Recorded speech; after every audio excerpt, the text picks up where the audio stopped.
ఇప్పుడు నేను మీ ఓని బీసీని గెలిచిన ఎమ్మెల్సీగా గెలిచి ఏం చేసిన పోయి అసెంబ్లీలో కూర్చొని అసెంబ్లీ అంటే శాసన మండలి మీకు అర్థమవుతాడు చెప్తున్నా. అలా అందరు కూర్చున్నా మంత్రులు గింత్రులు అందరు కూర్చున్నారు. నేను ఒక మాట అడిగినాలని, అయ్యా మేము 160 మంది ఉన్నాం. ఈ 160 మంది ఉన్నోళ్ళకు 3 లక్షల కోట్ల బడ్జెట్ అంటారు కదా, మరి మా పాలకి ఎంత వచ్చింది, ఎంత ఖర్చు పెట్టిరు, ఎంత ఇచ్చిరు మాకని అడిగితే ఇలా ఇప్పుడు ఈ 60 వస్తే 60 తలా ఇంత పంచుకోవాలన్నట్టు మనం అందరం కలిసి తలా ఇంత పంచుకోవాలి. 160 వస్తే ఎంత ఇచ్చిర్రా 160 కదా అని అంటే ఇక వాళ్ళు చెప్పింది చూడు, 3 లక్షల కోట్లల్లా మనకు 11,500 కోట్లు అని పెట్టిరు. అంటే 3 లక్షల రూపాయలు అనుకో, 3 లక్షల రూపాయలల్లా 160 ఉన్నోళ్ళు మనకేమో 11,500 కోట్లు పెట్టిరే. సరే బడ్జెట్లో మీకు ఇగో ఇంత కుప్ప తీసి పెట్టినామయ్యా, 11,500 కోట్ల రూపాయలు మీకు పెట్టినాం, ఇది మీకే ఖర్చు చేస్తాం. మీ గంగెడ్ల పిల్లలకు, మీ ఎవరైతే మంగళోళ్ళు, నాయ బ్రాహ్మణులు, సాకలోళ్ళు, ముదిరాజులు, యాదవులు అందరికి కలిసి మేము ఇంత ఖర్చు పెడతామని చెప్పారు. ఎప్పుడు పోయిన ఏడాది మార్చిలో పెట్టిరు ఈ కుప్ప. మరి ఇప్పుడు మార్చి దగ్గర పడదు కదా, ఈ 11,500 కుప్పలకి మా వాళ్ళకి ఎంతెంత వంచిరాయా లెక్క అడిగిన నేను. ఎంత ఇచ్చిరు మా వాళ్ళకి ఎంత ఇచ్చిరని లెక్క అడిగిన. ఎంత ఖర్చు పెట్టిరంటే 11,500 కోట్లకి ఎంత ఖర్చు పెట్టిరంటే 10 నెలల కాలంలో 2,426 కోట్లు ఖర్చు పెట్టిరు. తతిమ 9,500 కోట్ల రూపాయలు ఆడబడినాయి. అయితే మరి ఈ 2 నెలల్లో ఈ 9,500 కోట్లు ఎట్లా ఖర్చు పెడతారా నాయన అని నేను అడిగిన. అందరు తలకాయ కిందకి వేసుకోరు. మరి గిన్లా ఈ 11,500 కోట్లల్లా మా గంగెడ్ల కోసం 500 కోట్లు తీసి తలా 5 ఎకరాలు కొనిస్తే తప్ప అని అడుగుతున్నా. మాయగా పైసలుడా ఇది అయిపోయిందా? మరి ఎవరెవరికి ఎంత పెట్టినవరా అని అడిగిన. ఎవరెవరికి మా పొరగాలు చదువుకుంటారు కదా, ఏమైనా పెట్టిన వాళ్ళకనంటే మన పిల్లలు బడిపోతే స్కాలర్షిప్లు ఇవ్వాలి కదా, సర్కార్ స్కాలర్షిప్లు ఇవ్వాలి. ఎంత స్కాలర్షిప్లు? 1,908 కోట్లు స్కాలర్షిప్లు ఇస్తామని పెట్టిరు. 1,908 కోట్లు స్కాలర్షిప్లు ఇస్తామని పెట్టి ఇచ్చింది 365 కోట్లు. ఇంట్లో దాదాపు 1,600 కోట్ల రూపాయలు ఎగనామం పెట్టి ఎత్తుకుపోయి తిన్నారు. ఎవరు? ఈ రెడ్లు వెలమలు. మన బీసీల సొమ్ము, మన బడి పొరగాల సొమ్ము 1,600 కోట్లు ఎత్తుకుపోయి తిన్నారు రెడ్లు. ఇక నీకు 500 మల్లారెడ్డి ఇస్తానంటే ఎందుకు ఇయ్యాడు? ఇంత ఎత్తుకపోయాడు. ఇక హాస్టల్లో చదువుకుంటారు మన పొరగాలు, హాస్టల్లో చదువుకుంటారు. మరి వాళ్ళకి తిండి ఎట్లనాయా, మళ్ళీ వాళ్ళ తిండికి ఎంత పైసలు పెడుతురు? మా పొరగాళ్ళకి జర ఆదివారం వస్తే ఇంత కౌసో గీసో పెట్టాలి, కోడిగుడ్డు పెట్టాలి, మంచి బువ్వ పెట్టాలి, పప్పు వేయాలి, చారు పోయాలి. మా సర్కారు బళ్ళలో చదువుతున్నారు కదా హాస్టల్లో అంటే పెడుతున్నామయ్యా, ఈ ఏడాది 435 కోట్లు వాళ్ళ తిండికే ఖర్చు పెడుతున్నామని చెప్పారు. ఎంత పెట్టిర్రా అంటే 315 కోట్లు. మా పొరగాల భూమి ఎవడు ఎత్తుకపోయినట్టు? ఎత్తుకపోయిరా? ఇంట్లో 100 కోట్లు ఎత్తుకపోయిరా? అంటే మన పోరగాళ్ళ తల్లికి అన్నం ఎత్తుకపోయిన దొంగలు వీళ్ళు. ఇప్పుడు బయట పడ్డదుగా. ఇట్లా మా పోరగాళ్ళకు రావాల్సిన భూమి ఎత్తుకపోయారు, వాళ్ళ స్కాలర్షిప్లు ఎత్తుకపోయినాం. ఇక ఆఖరికి రెసిడెన్షియల్ స్కూల్ ఉన్నాయి, ఏది మహాత్మా జ్యోతిబా పూలే రెసిడెన్షియల్ స్కూల్స్ అని చెప్పి పెట్టిరు. ఆ స్కూళ్ళు కడతాందుకట 1,871 కోట్లు ఖర్చు పెడతామని చెప్పి ఇంట్లో 500 కోట్లు మింగిరు మనదే. ఇక తర్వాత మన పొరగాలు, మన పేదోళ్ళ పిల్లలు కలెక్టర్లు, ఇంజనీర్లు కావాలి, వాళ్ళకి ట్రైనింగ్ ఇస్తాం, తాను కూర్చుని మంచి సార్ను పెట్టి చదువు చెప్పిస్తామని చెప్పారు. దానికోసం ఎంత ఖర్చు పెడతాము? 50 కోట్లు ఖర్చు పెడతామని చెప్పిరే. 50 కోట్లు ఖర్చు పెట్టి వాళ్ళకి బువ్వ పెడతాం, వాళ్ళకి చదువు చెప్తాం, వాళ్ళతో పరీక్షలు రాపించి వాళ్ళకి కలెక్టర్లను చేస్తాం, ఎస్పీలను చేస్తాం, పెద్ద ఆఫీసర్లను చేస్తామని చెప్పారు. మరి మంచిదిరా, ఎంత 50 కోట్లు ఖర్చు పెడతామంటారుగా, మంచిదే కదా అని చెప్పిన. ఇప్పటి వరకు ఎంతమందికి చెప్పిర్రా చదువు ఏం కథరా అంటే 40,000 ఖర్చు పెట్టిరే. 50 కోట్లు ఖర్చు పెడతామని చెప్పి 40,000 ఖర్చు పెట్టిరు. ఎత్తుకపోయిరు ఏంటి? ఎప్పుడో ఎత్తుకొని పోయిరు. ఎప్పుడో ఈడ ఎవరి సొమ్ము ఎవరు తిన్నాడే? మన సొమ్ము వాళ్ళు తిన్నారా? తిన్నారు కదా.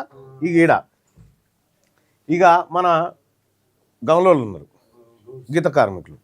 ఇక మా ఇంట్లోకి వెళ్ళిందంటే షెట్ ఎక్కితే మళ్ళీ వస్తాడా రాడా ఏం ఆ పానం అది అపాయం ముచ్చట. మరి అటువంటి వాళ్ళు వాళ్ళకు ఏమైనా సాయం చేస్తానికి ఏమైనా పెట్టిరా అంటే పెట్టినాం 70 కోట్లు పెట్టినామని చెప్పారు. మరి 70 కోట్లు పెట్టిరు కదరా, ఎంత ఖర్చు పెట్టిరా అంటే 70 ఖర్చు పెట్టలే కానీ 19 కోట్లు పెట్టామని చెప్పారు. ఇంట్లో ఎంత తిన్నారే 50 కోట్లు, ఇంట్లో 50 కోట్లు తిన్నారు. గమలలో సొమ్ము 50 కోట్లు రెడ్లు తిన్నారు. చేనేత కార్మికులే మన శాలోళ్ళు ఉన్నారు, శాలోళ్ళకు 450 కోట్లు ఖర్చు పెడతామని చెప్పారు. వాళ్ళకు 168 కోట్లు పెట్టారు. అంటే దాదాపు 300 కోట్లు శాలోళ్ళ సొమ్ము రెడ్లు తిన్నారు. ఓకే, ఇది నా లెక్క కాదు, ఈ రేవంత్ రెడ్డి ఇచ్చిండు నాకు. ఇక ఇంట్లో 22 బీసీ కార్పొరేషన్లు పెడతామని చెప్పిరే. 22 బీసీ కార్పొరేషన్లు పెడతామని చెప్పి మనకు 4,000 కోట్ల రూపాయలు మీ పొరగాళ్ళు ఏమన్నా నౌకరు చేసుకుంటానికి వానికి 10 లక్షలు ఇంకో 3 లక్షలు ఇస్తామని 4,000 కోట్లు ఇస్తామని చెప్పి 13 కోట్లు ఇచ్చిరే. ఆ 13 కోట్లు కూడా దేనికి? వాళ్ళకి జీతాలకు, ఛాయలకు, టిఫిన్లకు, జీతాలకే. ఇంట్లో 4,000 కోట్ల రూపాయలు తిన్నారే మన సొమ్ము. మళ్ళీ ఇక కళ్యాణ లక్ష్మి మనం బిడపెని చేసుకుంటే కళ్యాణ లక్ష్మి ఎంత ఇస్తారా మాకనంటే 2173 కోట్లు ఇస్తామని చెప్పారు. మన పొరగల కాడి పొరగల పెళ్లి చేసుకుంటే 1,16,000 ఏమి ఇస్తారుగా. ఎంత ఇచ్చిర్రా అంటే 108 కోట్లు. ఇంట్లో 2,000 కోట్లు తిన్నారు. ఇంట్లో మన ఆడబిడ్డల సొమ్మే, మన ఆడపిల్లల సొమ్ము 2,000 కోట్లు తిన్నారు వీళ్ళు. ఇక ఈడ వెనకబడిన తరగతుల కోసం కమిషన్ ఏర్పాటు అంటే నేను అడిగినగా రిపోర్టు బీరువాల పెట్టుకపోయిర్రా అది ఏదిరా అని అడిగినగా అదానికి మనం లొల్లి పెడితే వేసిరు. మనిషిని వేస్తున్నాం, ఎవరికి ఆకలి అవుతుందో రాసుకొస్తాను రాసుకొచ్చిరు. రాసుకొస్తానికి 21 కోట్లు ఖర్చు పెడతామని చెప్పారు. దానికి 3 కోట్లు ఖర్చు పెట్టిరే. ఇంట్లో కూడా మిగిలించుకురే. ఆఖరికి 18 కోట్ల రూపాయలు మన పేదోళ్ళ సొమ్ము తిన్నరే. ఇక రెండో విషయం ఏంటంటే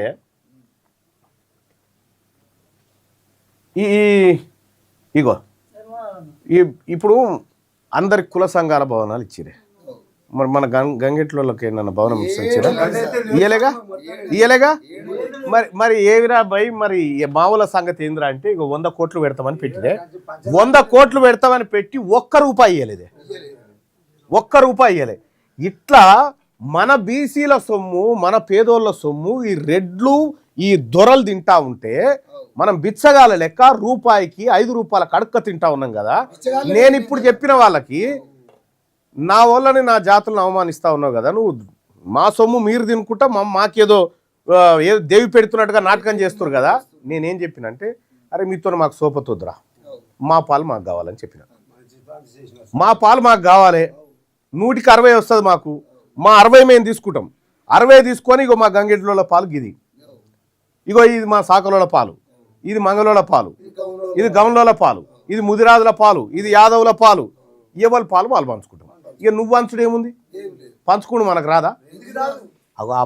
అదాని కోసం అని నేనేం చేసిన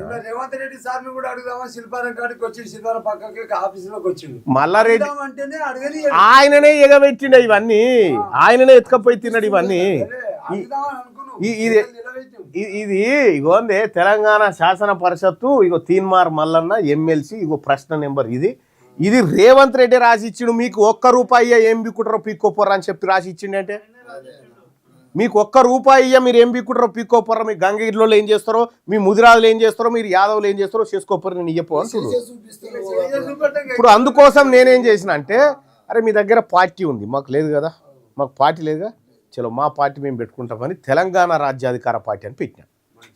పెట్టి మన పార్టీ పెట్టి ఏం చేసినా ఇళ్ళకు మీరు రెడ్లు ఇళ్ళకి రావద్దని చెప్పినాం.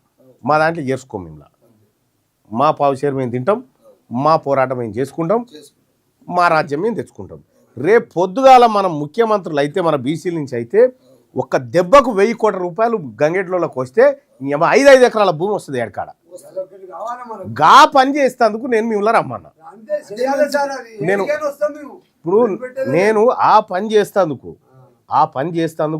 మిమ్మల్ని అందరిని కలుపుకొని పోయి వీళ్ళు మా అన్నలురా, మా తమ్ముళ్ళురా, మేము అంత ఒకటేరా, మా ఒక్క రక్తమేరా మాదా అని చెప్పి తీసుకుపోయేందుకు మిమ్మల్ని ఇడికి రమ్మని చెప్పిన.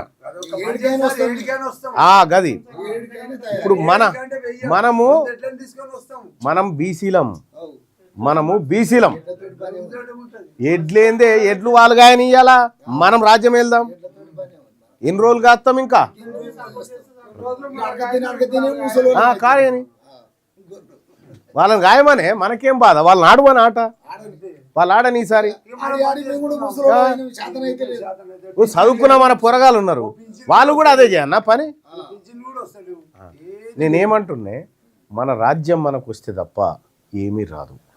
కాబట్టి మనం ఏమనుకుంటున్నామంటే, మనమంతా బీసీలను కలిసిపోయి మనమంతా ఒక్కటిగా ఉండి మన ఓట్లు మనం వేసుకున్నాక మనమే రాజులమే, ఇంకెవరు లేనేలేడు. మన ఓటు రెడ్డి అని వేసినాం అనుకో, వాడు రాజు అవుతాడు. మన ఓటు మన బీసీలకు వేసినాం అనుకో, రేపు పొద్దుగాల ఇది ఆగుతాదే 1000 కోట్లు అంటే టక్కున సంతకం పెట్టి తీసుకోపోరని ఇస్తాడు.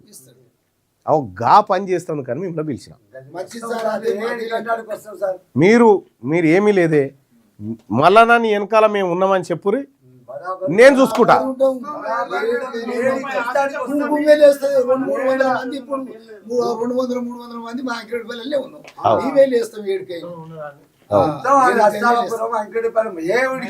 ఏడున్నా మనోళ్ళకి మాట్లాడు, మాట్లాడి ఏం చెప్తారంటే, అది ఇప్పుడు నీ ఏం చెప్తారంటే అందరిని పిలిపించుకొని మాట్లాడి, అరే మనకు రాజకీయంగా అన్యాయం అవుతుంది, మనోళ్ళు సర్పంచులు కావాలి, మనోళ్ళు ఎమ్మెల్యేలు కావాలి, మన పాలు మనకు దక్కాలి, మనకు భూమి మనకు దక్కాలి. ఇవాళ బీసీ సర్కారు ఉంటే అంకిరెడ్డికి పల్లికాడ భూమి పోతాదే, నీ అమ్మ ఒక్క దెబ్బ గొలుసు పెట్టి పనిచేస్తుంటే ఇవాళ ఒక్కడే దెబ్బకు గుంజుకూరి.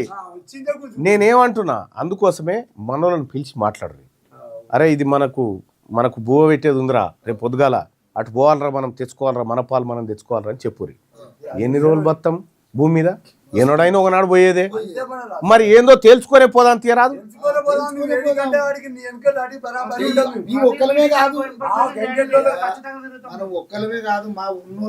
అందరికి కూడా చెప్పు. ఇప్పుడు అస్తాలపురం కాడూరు, మెదకులు ఉండ్రు, ఇక్కడ కానపురం రమన్ మనోళ్ళే రమన్ అన్ని దిక్కులు అందరూ ఇప్పుడు మిరాలు కూడా దిక్కురు, ఇప్పుడు కల్లూరు నల్లగొండలు అందరికీ చెప్పేస్తారు, సిద్దిపేట దిక్కురు అందరికీ చెప్తాం.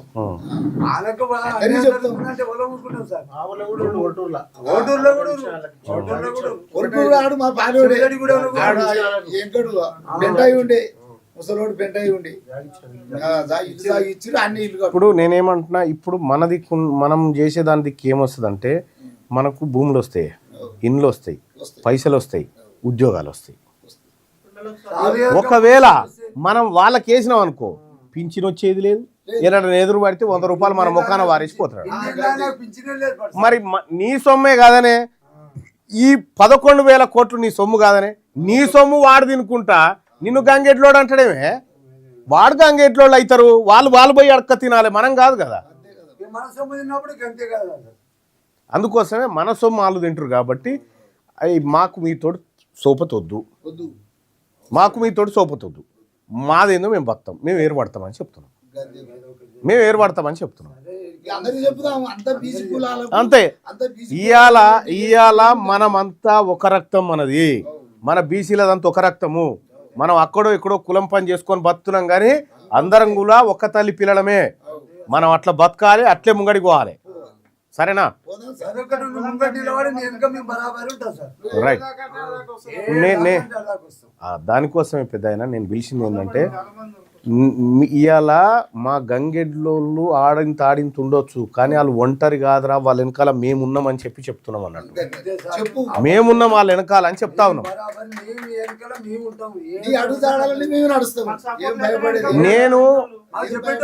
నేను మన జాతీయాన్ని ఒక్కనన్న తీసుకుపోయి లోపల కూర్చుని అసెంబ్లీలో. మన బాధలు వాడు మాట్లాడాలి, ఆడ కూర్చొని ఆ పని చేయాలి. చేద్దాం, అది చేద్దామని మిమ్మల్ని రమ్మన్నా, పిలిపించిన. కూడా నిన్న అదే చెప్పిండు. అదే చెప్తే మేము సార్ దగ్గర సార్ బరాబర్ వస్తాం, మేము వచ్చి నిలబడతాం, మాట్లాడతాం, మాకు కావాలి, మన హక్కు మనకు కావాలి. అంతే. నేను హక్కుల కోసమే ఇంతవరకు మమ్మల్ని గుర్తించిన మానవులే లేడు. ఎవరన్నా ఇక చూడే ఓ రెడ్డి అయినా కానీ, ఓ ఎలమ అయినా కానీ, మిమ్మల్ని వెలిపించి కూర్చేసి కూర్చుండబెట్టి షాయి దాపిచ్చి అయ్యా మీకు అన్యాయం అవుతుందని చెప్పినోడు ఉన్నాడే? ఇంతవరకు లేనే లేడు. నేను మీ బిడ్డను కాబట్టి, మనం బీసీలం కాబట్టి, మీ బిడ్డను కాబట్టి ఇగో కాక ఇట్లా అన్యాయం అవుతుంది అని చెప్తున్నా నేను. అదే నీ మాట కాదు అనుకుంటా నీ వెనక అడుగుతాడలా నడిచి నువ్వు ఏడికైనా తయారు. ఏడికైనా వస్తావు. మాకు న్యాయం చేయండి, నువ్వు న్యాయం జరిపిస్తుంటే ఏడికైనా వస్తావు. నేనున్నా ఇక ఎందుకే కదా మనల్ని పిలిపించి. నేనున్నా దానికి, అది ఆ మాట చెప్పేందుకే నేనున్నా. ఇదివరకు దాకా మీరు వేరు అనుకున్నారు కానీ కాదు, ఇప్పుడు మనమంతా ఒకటి. ఇప్పుడు తెల చెప్పేది మనం అందరం ఒకటి కావాలి, మన అడుగుతాడాలి, మనం నడవాలి కదా. ఇప్పుడు మనకు కావాలి, మన పోరాటం మనం చేసుకోవాలి. ఇప్పుడు మీకు మంచిగా అర్థమయ్యేటట్టు ఒక కథ చెప్తా. ఓ కోడిపెట్టు ఉంది, 20 గుడ్లు పెట్టింది. ఈ కోడిపెట్టను ఎవరు పెంచుకున్నారంటే మల్లారెడ్డి అంటే ఆయన పెంచుకున్నాడు. పెంచుకొని ఏం చేసాడు, పొదిగేస్తే 20 పిల్లలు అయినాయి. 20 పిల్లలు కాగానే ఏం చేసాడు మల్లారెడ్డి, ఏం చేసాడు ఆ కోడి పిల్లల్ని గచ్చులు వేసి ఇన్ని పరంపరం నూకలు పోసాడు, ఇన్ని నీళ్ళు పెట్టాడు. కోడి పిల్లలు మంచిగా బుక్తా ఉన్నాయి, నీళ్ళు తాగుతున్నాయి. 2 రోజులు అట్లే ఉన్నాయి. 3వ నాడు తల్లి కోడి ఏం చేసింది, గచ్చలకి బయటికి ఎగిరంగానే పిల్లలు తిడుతున్నాయి. ఓ పిచ్చిదాను ఆయా తల్లివి నువ్వు, ఇక్కడ మంచిగా బువ్వ పెట్టిండు మల్లారెడ్డి బువ్వ పెట్టిండు, నీళ్లు పోసిండు, ఈయనే తిని ఈడకుండా గట్టేటో పోతున్నావు అని తల్లిని తిడుతున్నాయి పిల్లలు. ఆ తల్లి ఏం చెప్తుంది అంటే, ఇప్పుడు పోస్తాడు తర్వాత కోస్తాడే వాడు, మనతో జాగ్రత్తనే, మీకు తెలియదాని సంగతి అని చెప్పింది. చెప్పిన తర్వాత మా అమ్మ బస్టున్నట్టుంది, ఇక మమ్మల్ని బతకనిస్తట్లేదని ఆయనతో ఈ పిల్లలు కూడా పోయి గల్మకాడికి పోయి ఆ తల్లి కోడి గల్మ ఎక్కుతా ఉంటుంది, మళ్ళీ వెనుకకు వస్తుంటుంది. ఎందుకు కాదు, పిల్లలకు నేర్పిస్తుంటుంది ఇట్లా ఎక్కి దుంకాలని కడప. మీరు చూడరు, బాగా అబ్జర్వ్ చేయరు. మెల్లగా దుంకి ఆయనతో ఒకసారి బయటికి దుంకుతుంది. పిల్లలు కూడా కియా అనుకుంటే బయటికి దుంకుతాయి. దుంకిన పిల్లలు ఏం చేస్తాయి, అరుగు పక్క పోయింటే పొక్కిలు చేస్తుంటుంది కోడి. ఇది ఇట్టే చేస్తుంది, నువ్వు చూడు. అరుగు పక్క పోయింటి చేసి ఏమైనా గింజలు వెళ్తే అలికినప్పుడు అవి వెళ్తాయి కదా, అవి పిల్లలకు ఇట్లా కొట్టి పిల్లడం కూడా పోస్తుంటుంది, అవి తింటుంటాయి. అప్పుడు పిల్లలు అంటే తల్లిని, అరే నువ్వెక్కడి మనిషివే, మంచిగా లోపల మల్లారెడ్డి నూకలు పోసే, నువ్వు నీళ్ళు పోతే కాయగా నీడ పట్టుకుండి బుక్కక్క మమ్మల్ని ఈ రోడ్డు మీదకి తీసుకొచ్చి అరుగుల పొంట అని తల్లి పిల్లల్ని తిడుతుంటాయి. పిల్లలు తిడుతుంటే మీకు తెలియదు బిడ్డ, వాళ్ళ సంగతి నీకు తెలియదు, వాళ్ళు మనోళ్ళు గారని చెప్తుంది. అంతలోనే ఒక కుక్కూరికి వస్తుంది. కుక్కూరికి రాగానే తల్లి కోడి కుక్కగా దాన్ని పొడుస్తుంది పోతుంది. కుక్క వారిపోతుంది. కుక్క వారిపోయాక జర్రసేపటికి ఏమైతే పిల్లి వస్తుంది. పిల్లి రాగానే తల్లి కోడి ఏం చేస్తుంది, తన రెక్కల కిందికి తీసుకుంటుంది, పిల్లల్ని పిలుచుకుంటుంది, దాచిపెట్టుకుంటుంది. గంత పెద్ద కుక్క వస్తేనేమో అని అంతేందు పోయినావు, ఈ చిన్న పిల్లికి భయపడుతున్నావు ఏందమ్మా అని పిల్లలు చెప్తాయి. కుక్కోడు ఉత్తదే రా, వాడు వట్టినే గెదిమితే పోతాడు కానీ వీడు అసంటోడు కాదు, వీడు మిమ్మల్ని ఎత్తుకపోతాడు అని చెప్పింది. ఇక తర్వాత మళ్ళీ 2 రోజులకి ఏమైంది, మెల్లగా పిల్లల్ని ఆకిట్ల దాకా తీసుకపోవడం పెట్టింది తల్లి. ఆకిట్ల కాడికి తీసుకుపోగానే మీదికి వెళ్ళి గద్ద చూసింది. గద్ద చూడగానే మళ్ళీ కుక్క అనగానే పిల్లలన్నీ దగ్గరకు వచ్చినాయి. అమ్మ కుక్కను అట్లా చేసినావు, పిల్లి వస్తే ఇట్లా బెదిరించినావు, మళ్ళీ ఇప్పుడు గద్ద వచ్చింది గానికి భయపడుతున్నావు అంటే వీడు ఇంకా డేంజర్ బిడ్డ, వీడు ఎత్తుకొని పోతాడు అని చెప్పి పిల్లలకి చెప్తుంది. తర్వాత మళ్ళీ 2-3 రోజులకి ఏమవుతుంది, మెల్లగా పెంటకాడికి తొలకపోతుంది. పిల్లల్ని పెంటకాడికి తొలకపోయి తవ్వుతూ ఉంటుంది. తవ్వి దాని ముంగట వేస్తూ ఉంటే అవి తింటూ ఉంటాయి. అప్పుడు పిల్లలు అంటే ఎందుకమ్మా ఈ కష్టం, లోపల మల్లారెడ్డి మంచిగా నూకలు పోసే, నీళ్లు పెట్టే, ఆ నూకలు బుక్కుకుంటా నీళ్ళ కాడ ఉండక వీడికి తీసుకొచ్చి గద్దకు భయపడి, పిల్లికి భయపడి, పెంటకాడికి తీసుకొచ్చి నువ్వు దోపుడు కష్టం చేసుడు అవసరమా అంటే మీకు తెలియదు బిడ్డ అని చెప్తుంటుంది తల్లి. ఆయనతో పిల్లలు ఏమనుకుంటే మా అమ్మ మొత్తం మారిపోయింది, మమ్మల్ని బాధ పెడతానికే బయటికి తీసుకొచ్చింది అని పిల్లలు అనుకుంటాయి. ఇక తర్వాత కొన్ని రోజులకి ఏం చేస్తుంది, తల్లి పెంటకాడికి తీసుకుపోతుంది వీటిని, కానీ తవ్వది మీరు దవ్వుకోరని చెప్తుంటుంది. మీరు బుక్కోరే అని చెప్తుంటుంది. అప్పుడు పిల్లలు ఏమంటాయి, అమ్మ ఇది మర్మన్న తల్లి అయిపోయిందిరా, ఇక మనల్ని పట్టించుకుంటలేదు, లోపల మల్లారెడ్డే నయం, నీళ్ళు పోసిండు, ఇత్తులు పోసిండు, నీడ పట్టుకుంచిండు, వీడికి తీసుకొచ్చి మనల్ని పెంట మీద విడిచిపెట్టి మనల్నే దవ్వుకోమంటుంది తల్లి, ఎంత బస్టుదిరా ఇది అని చెప్పి పిల్లలు అనుకుంటాయి. మీకు తెలియదు బిడ్డ అని తల్లి సముదాయిస్తూ ఉంటుంది. ఇక ఆయనతో కరెక్ట్గా 56 రోజులు అవుతుంది. 56 రోజులు కాగానే తల్లి ఎడబాపుతుంటుంది పిల్లల్ని. పిల్లలు పెద్దగా అయినప్పుడు ఎడబాపుతుంటుందిగా, దగ్గరకు వస్తుంటే ఇట్లా అంతుంటుంది పొడుస్తుంటుంది. పొడుస్తుంది. అప్పుడు పిల్లలు ఏమంటాయంటే సీ ఇది మొత్తం మారిపోయిందిరా తల్లి, దీని దిక్కే ఉండొద్దురా, మల్లారెడ్డే మంచోడురా అని చెప్పి ఆయనతో 10 పిల్లలు ఏం చేస్తాయంటే మేము మల్లారెడ్డి దిగిపోతామని పోయినాయి. పోగానే మల్లారెడ్డి గారు అయ్యో రారి బిడ్డ అని మళ్ళీ ఆయన్ని జొన్నలు చల్లి ఆయనతో ఇంత నీళ్ళు పోస్తే చూసినామా మల్లారెడ్డి ఎంత మంచోడు, అమ్మనేమో బయట ఆగం చేస్తూ ఉంది, అమ్మ దగ్గర 10 మంది పిల్లలు ఉన్నారు, వాళ్ళు ఎట్లా బతున్నారు, మనం ఎంత నిమ్మలంగా ఉన్నామని ఇవి చెప్పుకుంటుంటాయి అన్నట్టు. అంతలే మల్లారెడ్డి ఇంటికి రేవంత్ రెడ్డి వచ్చిండు ఓనాడు దావత్కు భోజనానికి రాయంటే. మల్లారెడ్డి ఇంటికి జానారెడ్డి వచ్చిండు, రేవంత్ రెడ్డి వచ్చిండు, తర్వాత ఇంకో రెడ్డి వచ్చిండు, అందరు రెడ్లు వచ్చిర్రు భోజనానికి. ఇంట్లో దావత్ ఉందంటే ఆయనకి 10 పిల్లల్ని కోసిరు, వాళ్ళకి పెట్టిరు. అయిపోయానా? తల్లి ఏమో బయటికి వచ్చి ఎట్లా బతకాలని నేర్పుతా ఉంది. గద్ద వచ్చినప్పుడు ఏం చేయాలి, పిల్లి వచ్చినప్పుడు ఏం చేయాలి, పెంటనెట్ట దవ్వుకోవాలి, ఎట్లా ఎరక బుక్కాలని తల్లి చెప్తుంది. తల్లి మాటలు విననటువంటి పిల్లలు పోయేమో సచ్చినాయి, ఇవేమో బతికినాయి. ఇప్పుడు తీన్మార్మాలని ఏం చెప్తున్నంటే మా వాళ్ళని ఎట్లా బతకాలని తోలుకొస్తా ఉన్నా, వాడేమో కోస్తానికి పిలుస్తా ఉన్నాడు మిమ్మల్ని. అర్థమైందా? ఇగో ఇది నేను చేసే పని. ఇది ఇగో మనము ఎక్కువ రోజులు బతకమే భూమి మీద, ఎల్లకాలం బతకం. కానీ బతుకున్నప్పుడే నా వాళ్ళకి ఏదన్నా పని చేసిపోవాలి, నా వాళ్ళ కడుపు నింపిపోవాలి, నా వాళ్ళకు కష్టం రాకుండా చూసుకుంటా పోవాలి. అగో గదాని కోసం మిమ్మల్ని రమ్మని రావాలి, చేయాలి, తిరగాలి, దానికి ఏం బాధపడే. ఇప్పుడు ఎట్లా మరి మన పార్టీలో మీరు ఎట్లా మన పార్టీని పట్టుకొని పోవాల్సిందే, మీరు పోవాల్సిందే. ఎందుకంటే ఇంకా ఆప్షన్ లేదు మనకి. ఎందుకంటే కాంగ్రెస్ జెండా పడదామంటేనేమో రెడ్డి వాళ్ళది, కారు గుర్తు పడదామంటేనేమో ఎలుమోళ్ళది, పువ్వు గుర్తు పడదామంటేనేమో బాపనోళ్ళది. మనకో గుర్తు వచ్చింది ఇప్పుడు, కత్తెర గుర్తు మనది.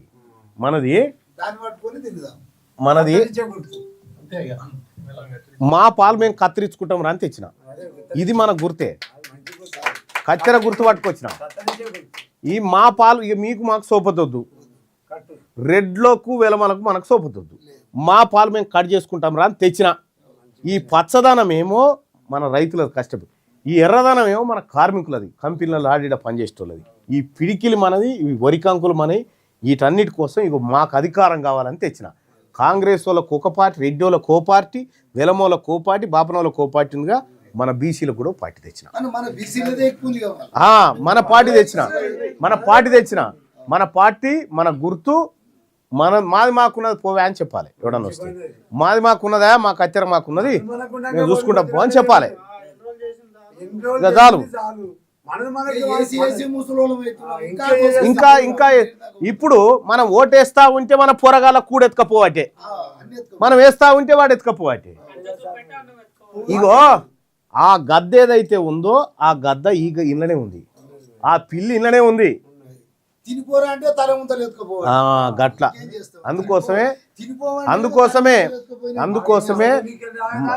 అందుకోసమే మనమంతా ఒక్క తల్లి పిల్లల లెక్క ఒకరినొకరు కాపాడుకుంటూ మనం అధికారం తెచ్చుకొని మన రాజ్యం మనం ఏలుకోవాలి, మన పాలు మనం తీసుకోవాలి, మనం కడుపు నిండా మన పొరగాలకు పెట్టాలి.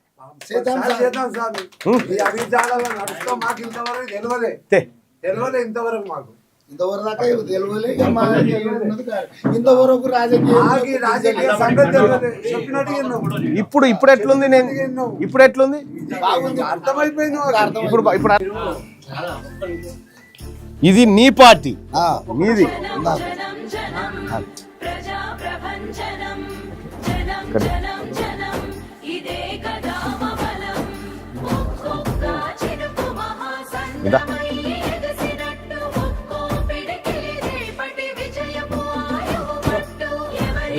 ఒకరొకరు మీను కుమార్ ఈ తమ్ముడు బాగా ఎరుకన్నా రాజు. వాడైతే చిన్నగా ఉండే, అప్పుడు చిన్నగా పీక పట్టుకొని వచ్చి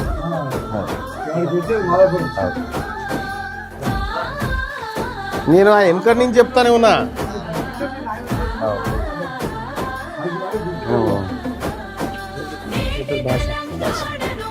అర్థమైంది కానీ నేను చెప్పింది. ఇంకేమైనా డౌట్ ఉందా దుర్గేష్ దా.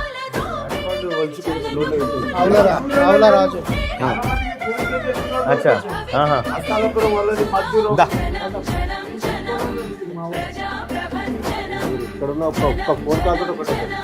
దా.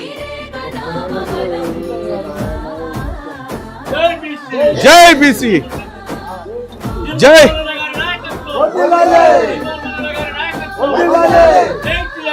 జై టిఆర్పి